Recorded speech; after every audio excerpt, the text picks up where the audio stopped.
Evening, good evening.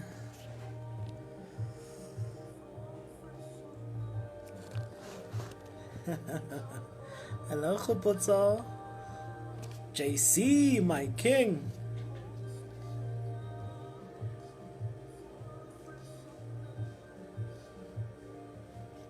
Good evening, guys. Trying to pin it. There we go. I'm getting you up, Mashak. Hi, Hattie. Good evening. Welcome.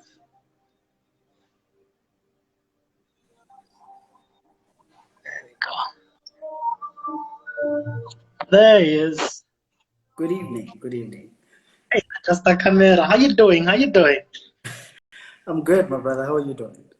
Awesome, awesome. You're looking swell, brother, on a Saturday evening, eh? Thank you so much, man. And good evening to everybody that has just dialed in. Yeah. The guys are coming through. We'll kick off in exactly a minute from now or 60 seconds, whichever way you wanna call it. Sananki, welcome. Welcome, guys. Welcome. Thanks for tuning in. Make Bazama, I see you there. Hello, Miss Nazi. Alright, cool. Let's just kill this video. So, kind leadership. You ready? I'm ready, brother. Alright. Cool, man. On that note, I think let's get into it because yeah, it's still early evening, but I want us to respect time. And we're gonna try to record this, guys. So I would imagine that on both our pages you should be able to see the recorded version as well. Welcome everyone. JC, thanks a lot for making the time, King. I really do appreciate. Yeah, man, this moment for conversation, for candor, and for truth and getting into that leadership, or rather kind leadership type conversation. How you doing today? How you doing? I'm great, my man, and only a pleasure. And thank you so much for having me. Yeah. I'm excited to discuss this topic. It's very close to my heart. Eh? Thank you for having me. Oh yeah. Cool. So maybe first, before we get into introductions, if you don't mind, guys, let me just quickly give a few of our visitors an overview, or at least background, in terms of what this is about, right? So this is part of many conversations that we've been having with different brothers and sisters across the continent. I think the last one was with a sister from Uganda. The year before, a week or two before that, we were speaking to Dee, who's all the way in AZ in the US. So really, it's just looking at people across the continent and the diaspora, I guess, to say, guys, let's have these kind of conversations. And what we try to frame it around is 3 words: let us make. Hence the handle that you see and the hashtag that you've, I'm sure, seen. So what let us make is about, in a very brief overview, it's really just saying, let's have these conversations, let's start something and talk about it, and learn from each other, pick from each other what we can actually pick from or talk about or even start, for that matter. So I'm more than happy and open, by the way, to connect with any of us or anyone. If you feel that there's a conversation you want to have, let's get on the DM and talk about it. Sweet. So today we're focusing on kind leadership, and I've got my brother. He's a tech leader, and I'm gonna let you now just introduce yourself, JC. Yeah, we call each other Mashaka, and really that's a tribal term. So you don't get to call me Mashaka unless, of course, you wanna go tribal on me. So my name is Ntlanhla. Yeah, I have a keen interest in talking leadership because I believe, anything starts and ends with leadership. And I'm not even talking about special people somewhere. I'm talking about you and me, because we are all leaders, whether we like it or not. And I like making the example of a parent, that's a basic form of leadership. And self-leadership, which we'll touch on as well, hopefully today, is also a component that I want to actually get out there as part of these conversations. So without any further ado, maybe let me pass the talking stick, or maybe let me borrow from my hip hop background as well. Pass the mic to you, JC. Do you want to introduce yourself? As you already mentioned, the name is JC Matsimbi. So quick background. Please. I don't want to speak about the technical background. I want to speak about more the person that I am. Family-oriented guy. I am also Tonga. I think you mentioned the Mashaka component to it. And I got interested in today's topic because it's also quite close to my heart. You spoke about leadership. I'm passionate about leadership. And I'm passionate about what your page is about, which is Let Us Make. So basically, we are the change that we want to be, and I'm excited about this topic. I think without getting into too much of it, let's get into it, brother.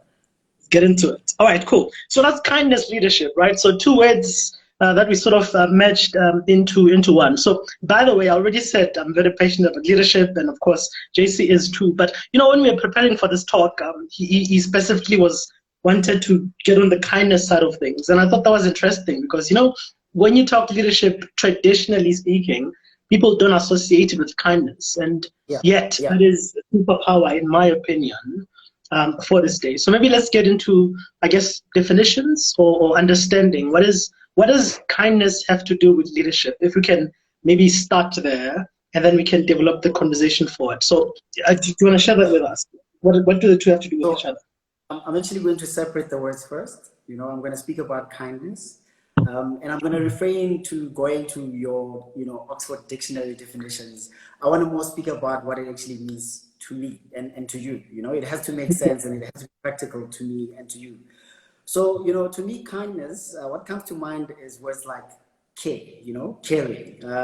Kindness, what comes to mind is words like being considerate, having interest in what others believe in, or what they hold interest in as well. Just being patient as well. You can't be a kind person and not be patient, and you can't be a patient person that is not kind.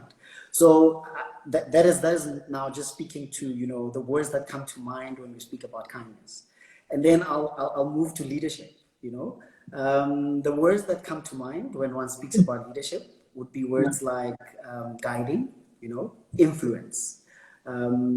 Working towards a common goal, the word team also sort of fits in there. You're also looking at just providing direction.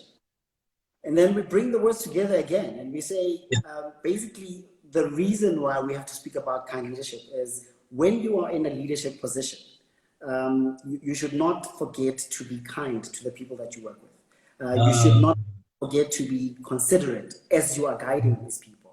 And you alluded to the concept of self-leadership. I'll just put self next to the words that I've spoken to when it comes to leadership. And then what I want to do is I want to just put a bit of a foundation there to say, if you're to reflect, yourself sitting there, to say, how are you doing with your self-leadership?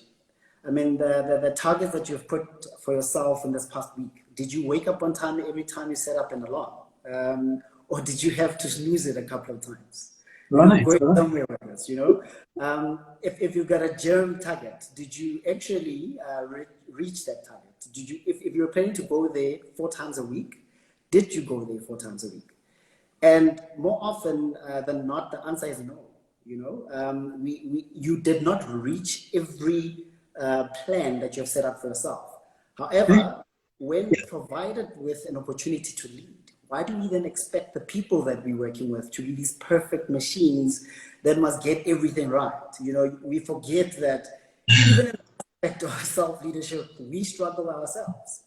And, that's where the concept is, to say, don't forget to be considerate, because if you think of it that way, then you become a bit humble in your approach of leadership.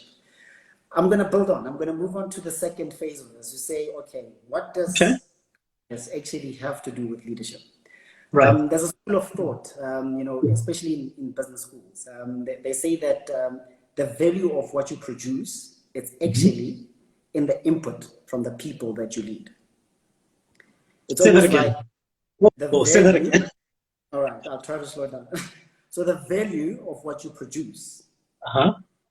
it actually comes from the input of the people that you lead.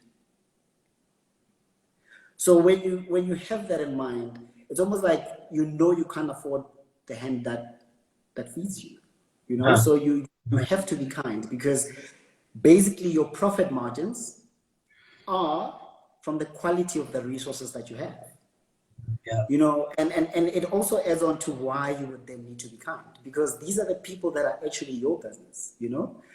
And just to lead on to that, you know, they say people never forget how you make them feel. The reason why they become loyal to you, it's due to the fact that you make them feel that way. You know, they know that they matter to you. They know that, you know, the value that comes from them is recognized by how you lead the team.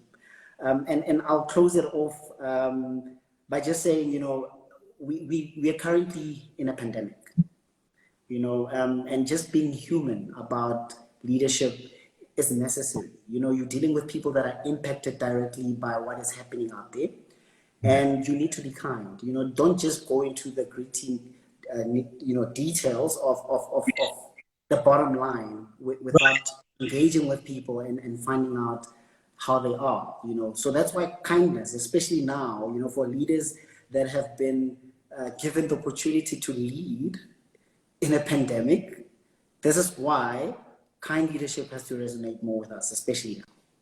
I want to end it there for now. Sorry, my reaction is really about, you know, there's quite a lot that that you said there, and I think we could write. I'm picking up sort of, you know, I'm thinking of a book and chapters, because we're really getting the surface here. You know, I'm so tempted to want to go deeper as far as that is concerned, but I'm sensitive of time. Yeah. Just to pause and really acknowledge once again the guys that are on. I see we're having comments coming in. Thanks a lot, guys. Keep them coming. And if there's questions that you really have for either myself or rather for us, by all means, do post them as well there, and comments, definitely. Let's hear from you. All right, cool. So what I can relate to, Mina, personally, is what you mentioned around this time in particular, and how kind leadership is so relevant, and that we should start first with the kind or the people side of things before we get into the business side of things, if I heard you correctly. And that's very, I can relate to that, I guess. What I then am thinking of, it's around, you know, people are different, right? And difference is widespread, from age difference to you know, school of thought, to race, etc., etc. But maybe if we talk about the age side of things, because, you know, these concepts of leadership and it evolving now to kind leadership are old concepts that are now actually transcended and evolve over time. Yeah. And I would imagine that someone who would have, who's been a manager for the last, I don't know, 20, 50 years, 30 years for that matter, might have a different sense to someone who's only been in that space for, I don't know, 5, 10 years or even less than that. So how do you then, I guess, talk through these generational interpretations of kindness, or at least of leadership? You know, my personal experience, as an example, my leaders, or the leaders I came into when I went into corporate, you know, there were people who did not necessarily believe in kindness. Why are we talking about kindness if there's work to be done? They are more about getting the job done. Drivers. That's it. Whereas the new age era, it's slightly different. So how do we balance those? And I guess, what is the differences? Do you want to touch on that a little bit? That's actually a very interesting one. You know, if you look at the older generation, they actually understood kindness quite well. It's just that I think if you look at it and apply myself into what you just said, they just knew how to sort of draw the lines, you know, to say the office space is for getting work done. However, they understood what kindness is. I think, You know, Makes sense. in Makes fact, sense. kindness was quite fashionable back in the day. Good manners were quite fashionable back in the day. This You is know, true. Yeah. and these people knew how to just apply themselves differently to us. However, like you said, there was the opposite side of the coin. You know, every coin has got two sides, and I think the other side of the coin here is they also believed in tough love. You know, however, as a leader that understands the different styles of leadership, you'd be familiar with the concept of situational leadership. Yes. You know, and back then, I guess the situation that they were dealing with, because we are all sort of processing information based on our environment, based on what we consume, they understood that they had to be action focused. You know, that Okay. there was a there, but with that, I want to speak about what kind leadership is not. You know, just to introduce that, to say Okay. Yeah. leadership does not necessarily mean there shouldn't be any focus. It doesn't mean lack of focus. It doesn't mean Okay. lack of discipline, you know, and it also does not mean lack of consequence management. It just means that as you are dealing with people, that shouldn't be your first solution. You know, don't go into consequence management with before you actually trying to understand what the issue was. You know, you spoke about how they were thinking, these people in the older generation. They also speak of the concept of there's nothing for nothing, you know, meaning that you have to put in the work. Why must I be nice with nothing? You know what I mean? So I appreciate that concept. It taught us a lot of things. However, you know, we're coming into an era where things have changed. You know, we're not facing the issues that they used to face. We come into an era where there's a school of thought where, you know, people are recognizing themselves. You know, people are a bit more self-focused. You know, and people want to be recognized. You know, this is how you reach out. So you then have to put that in mind as you are speaking to the concept of generational gap when it comes to leadership. So you sort of have to draw a common picture as a collective in a team to say, basically, this is what we mean by kind leadership, so that you cannot lose out on the input of the older generation, however, still keeping in mind that there's the younger generation that you also have to accommodate. Right. So frame it for yourselves as a group, and it might be different for a different group because, you know, it's influenced by the environment. 100%. Yes. And I think, you know, the richness of the output there is you would need to accommodate both schools of thoughts. You know, you shouldn't only focus on, you know, the younger generations that sometimes, you know, I don't want to deviate a lot, but I think the buzzing words these days is, you know, we know what we're worth, you know. we know what we But we deserve, do. We know our worth. you know. and I think sometimes what that does is it sort of we sort of lose the opportunity to build into someone. Because if someone comes to you with sort of mediocre work or work that's not up to standard, we're already impatient in our approach, because you're thinking, but like, how could you even bring this to me, to my attention? You should know that I deserve better. You know, you should know that you should have prepped a bit more. And then you lose an opportunity to build into someone, to actually help someone to grow. And I think that's where the balance has to come in, to say, you know, the younger generation would then need to be a bit more accommodating and a bit more considerate, to understand that, you know, that's what kind leadership, the core of kind leadership then would be at a generational gap perspective. Sweet. Whew. Okay, cool. Thanks a lot, King. I think, yeah, no, I appreciate. Thanks. So there's a question that we have. Maybe let me give it to you, but you can write it down, and then maybe we can address it later as we then move closer and closer to the close. So Elle, by the way, welcome Elle. She's all the way from Namibia, guys. So Namibia in the house. She's asking for top 5 tips. Nothing too fancy. Top 5 tips on how to lead with kindness. Let me just pull it up again. Sorry. Yeah, there. Especially if you are dealing with not so kind people. Okay. Top 5 tips on how to deal or lead with kindness, especially if you're dealing with not so kind people. Okay, so that's the question. We'll get to it now. Welcome, guys. I see Khotso. Thanks a lot for coming through, King. And everyone else, of course, keep it locked in. So before you get into that one, Mashaka, if I can ask, the benefits, right? And I don't know if it's related to that question as well. The benefits of kind leadership. I was going to ask you for a scenario, but I think you've given a few already, especially in the team contract. But what are the benefits, really? Why do we have to lead with kindness? And what are the benefits that we can realize almost immediately? Yeah, so I think that the question that we just had will sort of lead to the answer of benefits. So I want to maybe try to address that question that we just had. And I think, if you really want to disappoint your own, intentions of doing something, you should then base the emotion on other people. So if, for instance, you're doing good, to be recognized by other people and not doing good because you like doing good, then you are already setting up yourself for failure in terms of the emotion that you get. So kind leadership is about yourself, and it's about how you want to show up, and how other people receive it is really on them.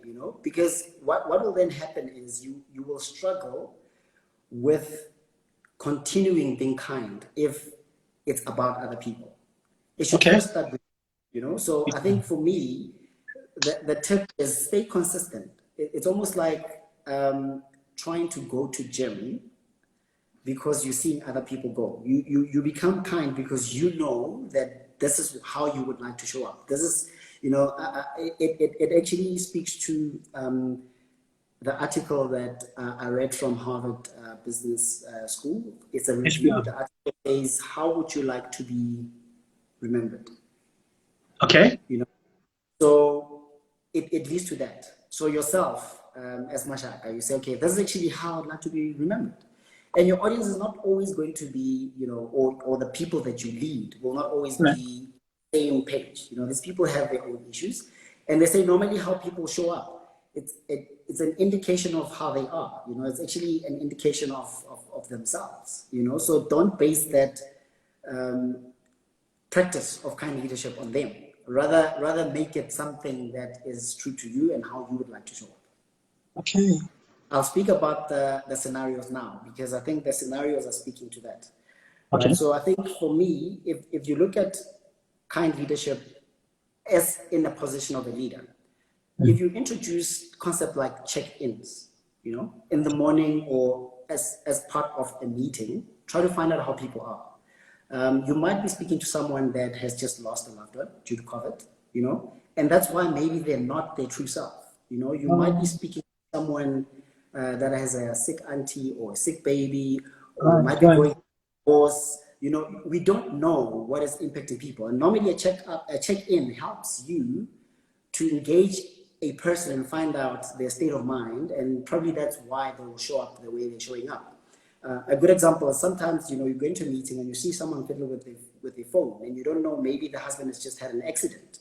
But if you don't have a check-in and a space where people can engage you at that level, then you don't really know the state of mind of a person. And that's really how they will then show up in that space.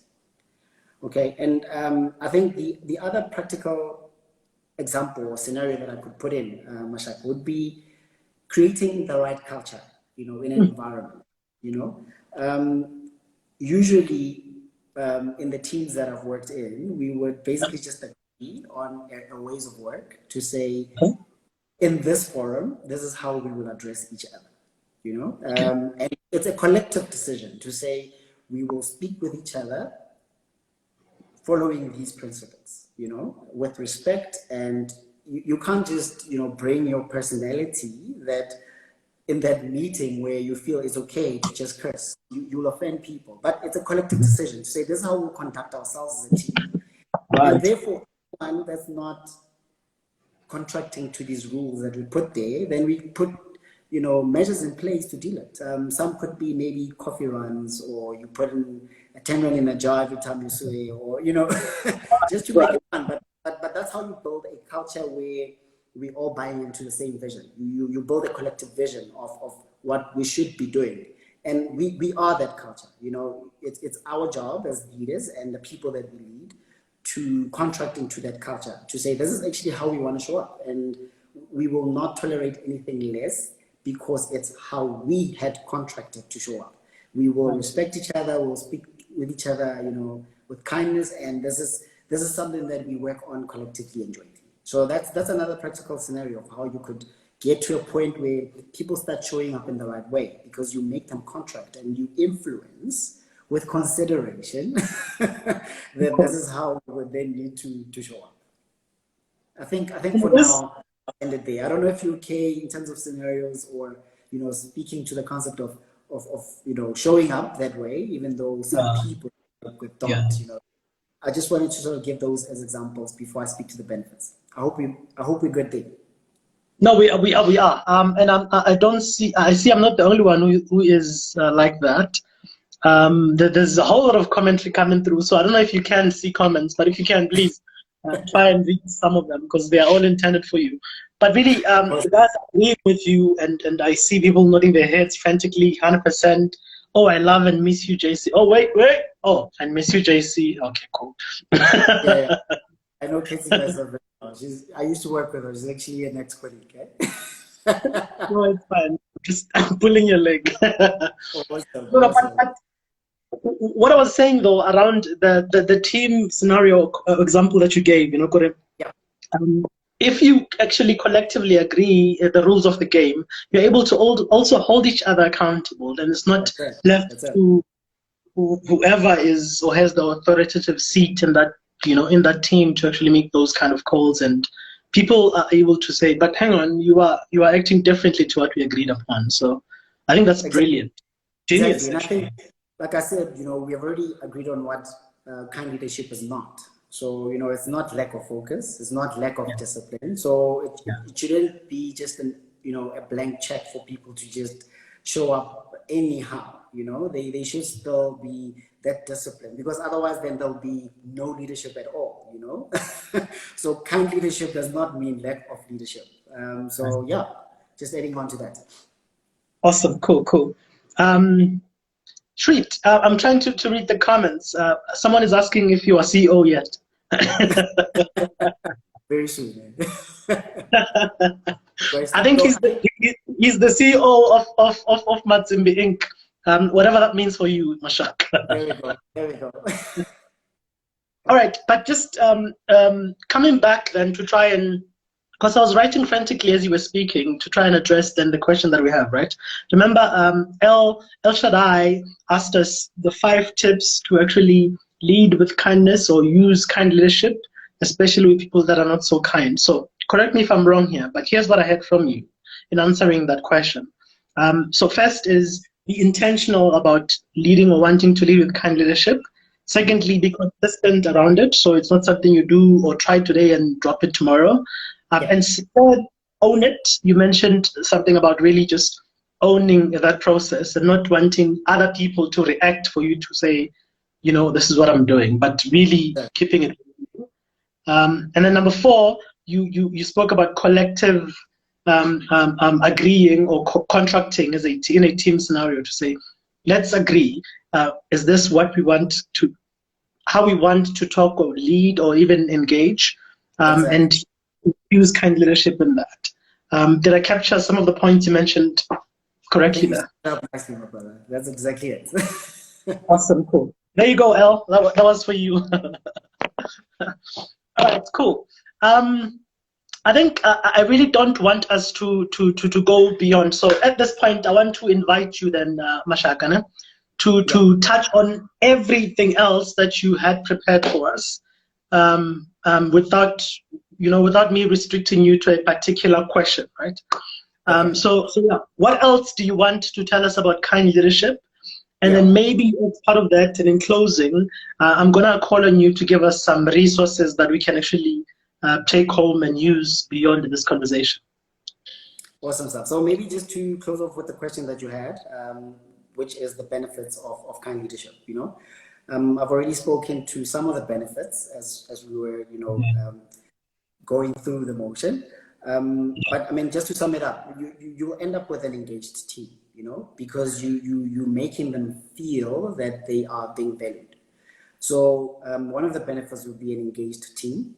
And one of the other benefits would then be a self-motivated team, because you already created a culture where people are understanding that, we allow kindness here. And what that breeds is a culture of... Whoa, I'm so sorry, man. I know I'm interrupting you. But that should be a tweet somewhere. We allow kindness here. An African proverb or something. We allow kindness here. I think that's, yeah. Anyway, go on. Sorry. Oh yeah, it spoke to you, I see. So there's a concept of learning organizations, right? And the concept of learning organizations is basically speaking to that. Failure is not frowned upon, Yeah. They speak to three concepts of failure. They say fail fast, fail cheap, and fail forward. What that means is, when people know that they're allowed to fail, they don't hide failure and, they don't sweep it under the carpet. Because normally what then happens is you catch it quite too late, and then it becomes a bit too expensive for you to manage. And that's why it says fail fast, fail cheap, and fail forward.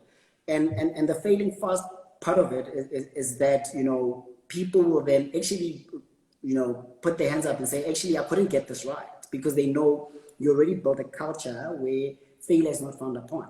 And that's why you allow that for people to fail fast, and it will be cheap for you. And the failing forward part is because the culture already exists, people don't then sit with that failure for long, where you feel that, how are these people going to now look at me after they've learned that I couldn't handle 1, 2, and 3. So you then fail forward, you get over it quick, and you get back into the game, and that's the culture that you want to, breed with the benefits of kind leadership, where people actually now get into the basics of a learning organization. All right, so I think that is pretty much that, Mashaka, from a benefits perspective. And I think I want to maybe close it off by a quote that I saw in one of the friends that we have, in the family. I don't know if she's actually online. Sanele Mapoka. She said, Oh, she's here. I saw her name. She said that she values relationships more than rules. And that's good to me.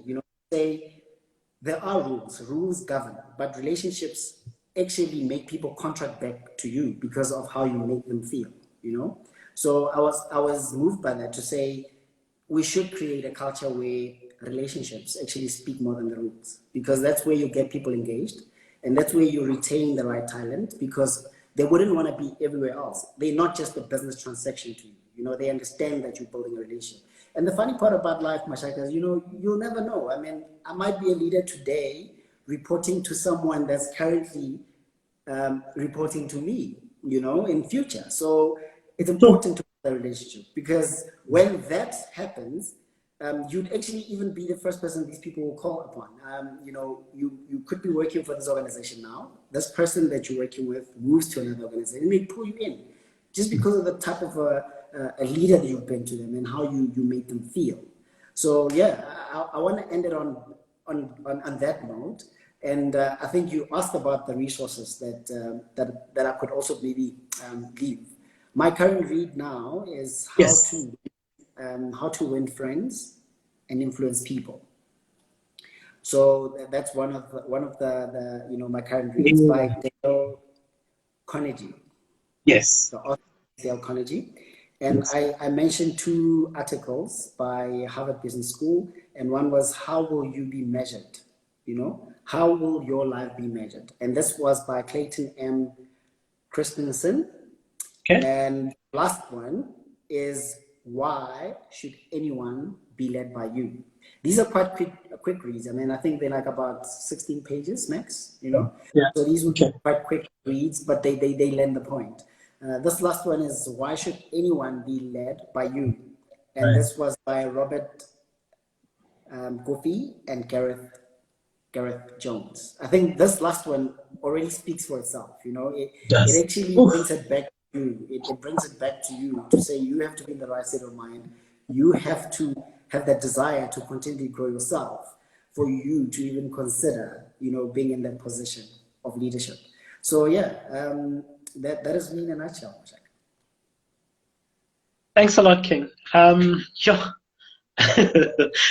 still stuck on the article, so I can't read. I can't wait rather to get my teeth in it. Specifically the one about why people should be led by you, because yeah, it's all up to you. You are the one that drives it, and I guess that's it. It reinforces as well what I said when we kicked off to say it all starts and ends with leadership, in my opinion. And that is no one else's leadership per se but yours. Whether or not you are a leader or rather have an authority position, if I can call it that, you do lead one way or the other. So yeah, cool.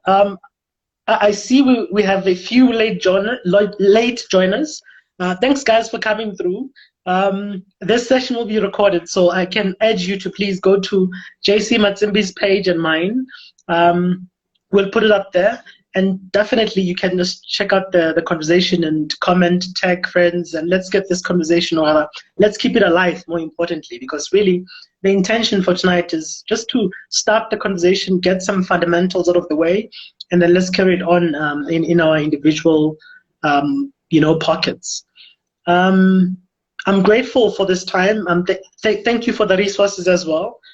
It's always good to know, even beyond this conversation, we can actually read and continue to engage on a meaningful level, having been updated in terms of resources available to all of us. That's it from me. Okay, let me just, Sarah says there, well done, Mr. JC, such powerful inspiration. Thank you, brother man, says Slodja right there. Lebza, thanks for coming through. Yeah, I can't get through all your comments, guys, but thanks a lot for dropping by. Again, this is one of many conversations, so keep it locked and let's get this conversation going. I really am looking forward to hearing from each and every one of you, because I want to sit on this side of the table and you to sit on the other side, because I believe there's value in all of us in terms of what we do and how we can help others as well to excel in what they do. And really that's the cry for me. So, JC, everyone, thanks for tuning in, and let's keep it going. That's it for today. Thank you so much. Yes, King. Thumbs down.